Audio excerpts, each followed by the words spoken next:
This is our Pluto Discovery Telescope. So it's the same telescope we used back in 1930 to actually discover Pluto. So this telescope, it doesn't work the same way as other telescopes. There's no place for you to actually kind of view into. So when this telescope was first commissioned, it was commissioned specifically to search for the ninth planet. So the way this telescope works is it's basically a big camera. It's what we call an astrograph. It takes images of the night sky. So what you would do is you would take a glass plate, coat it in a photographic film, slide it into this box, and then move the telescope wherever you wanted to take an image. So you would leave it there for about an hour. Once the hour is up, you would come back, and you would take the plate out and develop it a lot like you do camera film. Once you develop the plate, this is what you get. So each one of those dots is a star. There's around 300,000 stars on any given image. So this telescope, it was commissioned to search for the ninth planet. The question then becomes, how do you search for a planet? Well, the way you do that, you take an image of a part of the night sky you think a planet might be hiding, and then you wait a week. Once that week is done, you come back and you take another image of the same part of the night sky.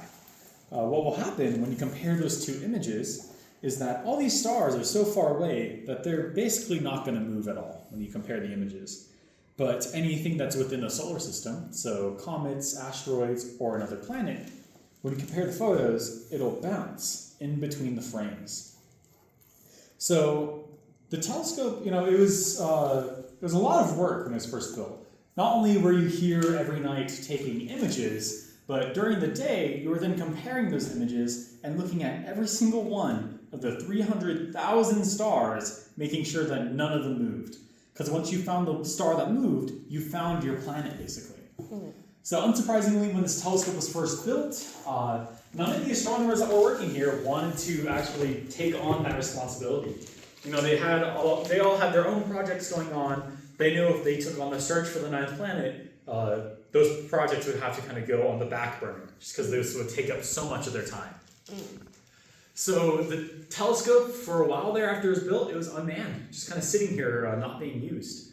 The observatory was actively searching for someone who had a lot of drive and a lot of self-initiative. So in kind of comes the main character of our story, a man named Clyde Tombaugh. It's the man over there on the left. He was born and raised on a farm out in Kansas. His entire family were farmers, so was he. He had no formal education in astronomy whatsoever, but he did love astronomy. So he would save whatever money he could. He would buy books about astronomy and books about telescopes. He would actually build his own telescopes out of leftover farming equipment, just kind of laying around the place. So in our Rotunda Museum, kind of right to the left when you walk in, we have one of the telescopes that he built. I think it's pretty great. There's a diagram showing you where everything came from. The base of the telescope used to be a cream separator. There's some knobs on there that he took out of a truck that was just kind of lying on the property. And the lens cap covers are just cans he had. One of them is a Coca-Cola can, the other is a soup can. So he was quite literally making these telescopes out of whatever he could find. So around the time he was 23, he had this nice collection of drawings that he had done of the night sky. So of the planets, of any galaxy he could see, star clusters, the whole shebang. And he was curious. He was curious if any actual astronomers doing research would find these drawings useful. So he gathered all his drawings together. He sent them over here to Lowell Observatory. The director at the time, he opened this letter and he saw what looked like a very promising young man.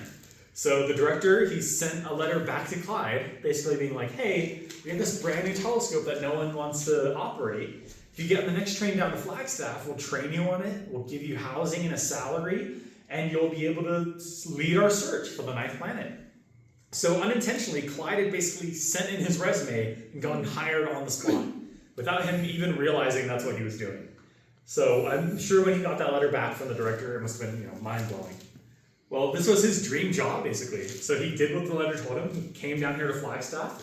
He spent a few months training on this telescope, and then once he actually got into taking the images and searching for the ninth planet, it only took him about a year for him to actually discover Pluto. He was 24 years old at the time. But why he said it here, not different observatory? Well, mainly just because we were actually, I'm not too sure if he sent them to other places. Because there's a lot of observatory in the States, but what he knows is to send it here. I'll have to do more research into that. My gut reaction is to say that he probably did send them to other observatories. I'm sure we were one of the only observatories that sent him basically a job offer back to him. Lucky him. Lucky us, right? Yeah. So that's kind of the end of my spiel. We have some more diagrams downstairs, kind of delving more into the history. Otherwise, if you guys have any questions, I'm more than happy to answer those. So does the whole roof move, or just?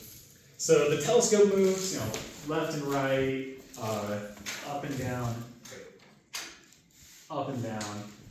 If we want to observe, what we would do is we would open the slit, so it's those panels right over there. They're on ropes, you just kind of pull them and it opens the dome up to the night sky. And then this entire dome rotates, so that, if you want to observe over here, you can. If you want to observe over there, you can. So where's the floor? So the floor used to be in line with the telescope, so everything used to be 2 feet higher. If you can imagine yourself as an astronomer doing research, you've been here all night, you just went downstairs for some coffee or something, it's pitch black up here. When you walk up here, the first thing you do is you slam your head right there. So I think it was in the 60s, an astronomer, I think he hit his head one too many times, he said, that's enough. He went out, bought a boxing glove, and it's been there ever since. Oh, like a So it's kind of stop sign. something to protect the astronomers' heads. So the whole room has to be dark Yes, when you're looking at that star. Because the images they're taking images of stars, and not only that, they're searching for a planet that's super far out in the solar system, so it'd be extremely dim. So the photographic film they had to use was extremely sensitive, basically. So when from the moment you put the film onto the glass plate up to when you came up here and actually took the images, it had to be basically pitch black. What are the other planets down here? So right? every one of the dots on here is a star. Pluto is actually hidden somewhere on here. It's none of the big stars. Oh, so those are stars. Yeah, those are stars. If you want to guess which one of these dots is Pluto, I'll go ahead and let you. Or just like a general area you think it might be. I think in the book it was somewhere like here, but it's very small. Wow. Yeah, you got it perfectly. Yeah, that's great, yeah. It's very small and almost like here. Yeah, you're the first person I've ever had get it correct. Yeah, it's right there. If you can see those 2 vertical stars near my nail, over here in these images, these 2 vertical stars are those 2 vertical stars. Those 2 vertical stars. So Pluto is extremely tiny. Went from right here, it crossed over the 2 stars, and is right here. So you can really see kind of how small you had to look to see all the stars, and you have to verify that every single one of the stars on the entire plate didn't move.